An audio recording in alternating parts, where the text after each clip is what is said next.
House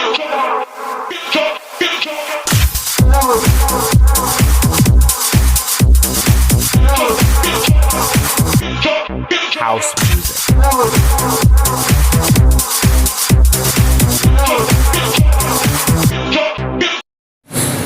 Hello sa inyong lahat!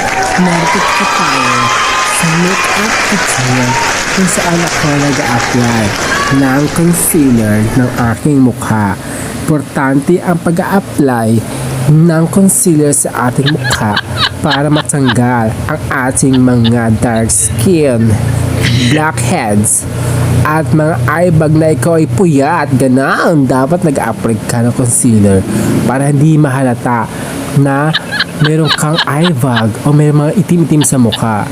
Nag-apply na rin ako ng liquid foundation. Importante rin ang liquid foundation sa ating mukha para ang na ginamit nating concealer ay magpantay at mag-absorb ito at hindi masyadong buo-buo ang ating paglalagay ng concealer or pag liquid foundation. Nag-apply na rin ako ng face powder sa ating mukha. Yan para matanggal po ang mga oily at mga wet liquid or wet mga powers ganoon. Importante rin yan. Nag-apply na rin ako ng eyeshadow na ginamit ko ay brown eyeshadow.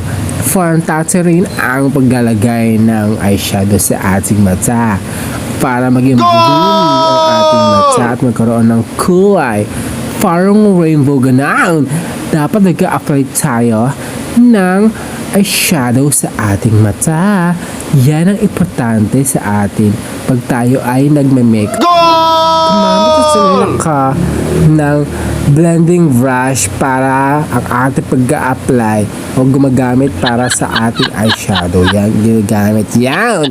Nag-apply na rin ako ng eyeshadow sa aking mata. Ang aking lagay ay ash brown eyeshadow.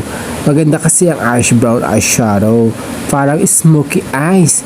Para siyang maging blooming at maging buhay na buhay ang pag-application ng gamit ito ng eyeshadow.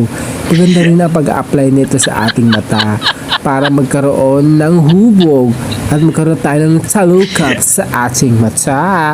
Yan ang importante para maging maganda at maging blooming at maging colorful sa ating eyeshadow. Yan ang pinakamagandang gamitin. Gumamit na rin ako ng eyeshadow na ang ginagamit kong ito. Mura lang ang aking ginagamit ng makeup. Yan ay pang masa lamang. Ang ginamit kong eyeshadow ay yellowish bronze eyeshadow upang ang ating eyeshadow ay hindi masyadong makalat. Kailangan ito i-blending ang pag-apply ng eyeshadow sa ating mata. Yan importante rin ang pag-blending tayo. Kailangan mabusisi at kailangan maayos ang paglalagay ng eyeshadow. Ang nag-apply na rin ako ng liquid eyeliner o black eyeliner. Kasi importante rin ang liquid black eyeliner sa ating mata para pumantay ang ating mata.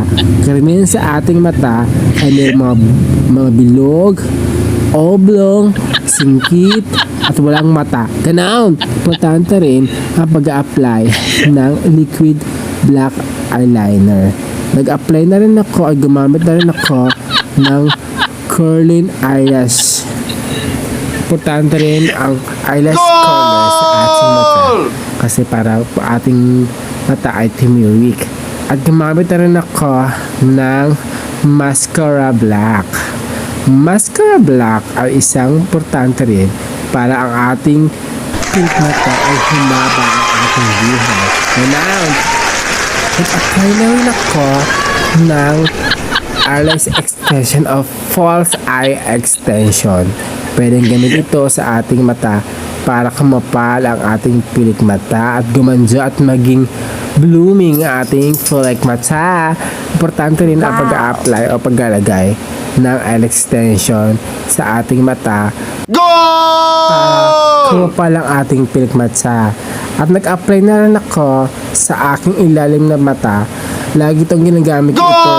Ang kulay nito ay brown eyeshadow. Importante rin ang brown eyeshadow sa ating mata. Kasi mas maganda itong gamitin para hindi masyadong makapal ang paglalagay. Gumamit na ako ng brown eyeliner. Ang brown eyeliner ay maganda itong gamitin sa ating kilay upang maging maayos ang pag-apply sa ating kilay para makontrol ito na hindi masyadong makapal ang ating paglalagay sa ating kilay. Importante rin ang magandang eyeliner o brown eyeliner sa ating kilay para makahubog natin kung anong gusto nating kilay na medyo mahaba, medyo maikse, medyo makapal, pwede rin anong gusto mong design. Yan ang importante pag brown eyeliner tayo sa ating kilay kasi yan ang kapaganda at nagpapaganda sa ating kilay pag wala tayong kilay. Contour na rin ako ng brown eyeshadow or brown shadow contour. Yan ang aking ginagamit para tumangos ang aking ilong para maging maganda at maging foreigner ang aking ilong. At hindi ko na kailangan magparatoke. Pwede ka mag-nose contour sa ating ilong para maging maganda at tumangos ang ating ilong. Ganun, importante rin ang pag-contour sa ating ilong na para maging matangos na ang iyong ilong kahit tango ka, ganun. Yun ang ginagamit ko lagi, ang aking brown contour sa aking ilong. Nag-apply na rin ako ng white shimmering shadow highlighter. Ang white shimmering shadow highlighter ay siyang nagpapakugis at nagdadagdag upang humaba pa ang ating ilong at gumanda pa at magkaroon siya ng korte ang ating ilong. Magandang pag-a-apply ng white shimmering eyeshadow or white shimmering shadow sa ating ilong. Nag-apply na rin ako ng aking pagkukontour sa aking pisngi para aking pumayat. Ang ginamit ko ito ay Fuchsia Pink Bronze Blush on Contour kasi para pumayat ang ating pisngi kasi may part sa ating mukha may mga mataba, may mga lobo-lobo. Kailangan natin mag-contour sa ating pisngi para maging payat na tayo. Ganun, importante ang pag-contour sa ating pisngi. Laging nakakapayat ito. Basta pag nagme-makeup ka ay maganda rin gamitin ito. Lahat ng ginagamit ko ay mura lang, kaya dapat gamitin kahit mura lang para makabuti ang iyong kagandahan. Maganda ka kapag murang nang ginagamit. Nag-apply na rin ako ng lipstick na Pink for Me lipstick. Yan ang kagandahan sa ating lips. Kailangan maging maganda ang ating lips kasi may part sa ating lips na merong maiitim at mga sugat-sagat sa ating lips. Nag-apply na rin ako ng lip gloss matte. Importante ang pag-apply ng lip gloss sa ating lips. Nag-apply na rin ako ng powder para maging maganda ang ating lips.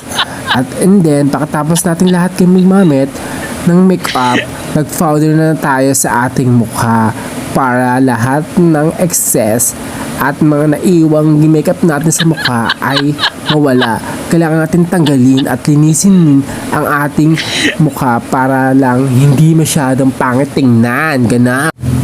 Pagkatapos natin mag-makeup, naggumawa na rin ako ng hairdo ng aking hair. Ang ginamit ko ito plancha para maging ang ating buhok ay maging maayos. Kailangan lang magka-plancha ng buhok. Importante rin pala ang plancha sa hair. Ganon. Push mo yan, te. Kailangan kang mahirap ka dyan mag-plancha. This is my final finished makeup. Yan ang aking makeup na tinitsura at nitural ko sa inyo. Mas maganda kasi mag-makeup ka. Kahit mura lang makeup mo, gaganda ka. Yan ang makeup ginagamit ko. Mura lang ginagamit ko lagi ang makeup kasi mas naabot kaya ang ang pagmamakeup. Kailangan may maganda ka sa pagmamakeup para marami kang jowa. Yung relationship at tumagal pa ang iyong pagmamahal sa iyong jowa. Maging maganda ka palagi!